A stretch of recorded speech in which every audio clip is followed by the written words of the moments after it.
Now that the president has nominated Judge Brett Kavanaugh to take the place of retiring Justice Anthony Kennedy, everything moves to the Senate, where they must confirm his choice. Judge Kavanaugh is a very gregarious guy. He's very outgoing.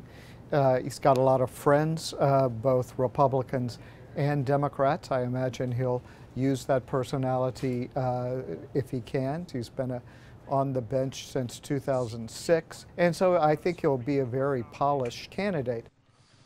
Mr. President, I am grateful to you, and I'm humbled by your confidence in me.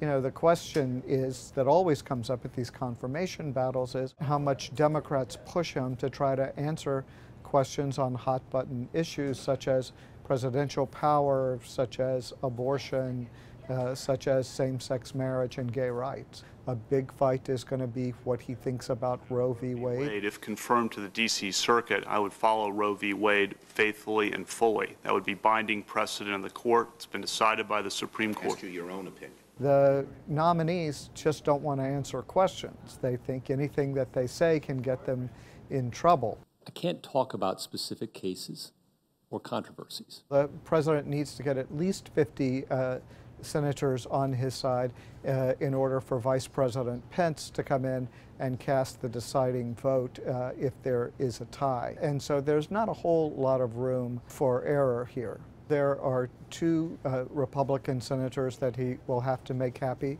Senator Murkowski and Senator Collins. Both are concerned about a nominee that would overturn Roe. You know, there were 3 Democratic senators who voted for Justice Gorsuch. There are a number of senators who are running for re-election in states that President Trump carried.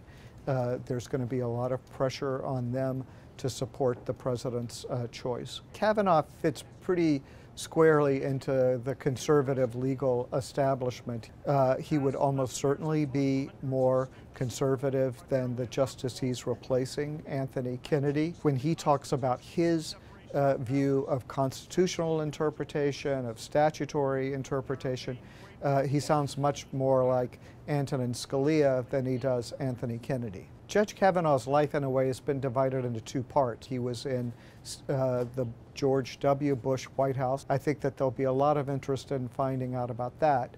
On the judge side, he's written 300 opinions, so I think that there'll be less questions about what he's decided as a judge than what he did when he was on the political side. I think that the administration and the Senate Majority Leader Mitch McConnell would like to streamline this process. McConnell has told the Senate to be prepared to stay here in August for hearings on this, and so they would like to get Kavanaugh confirmed before the Supreme Court starts its new term the first Monday in October. We believe it's possible to handle this nomination fully by the fall.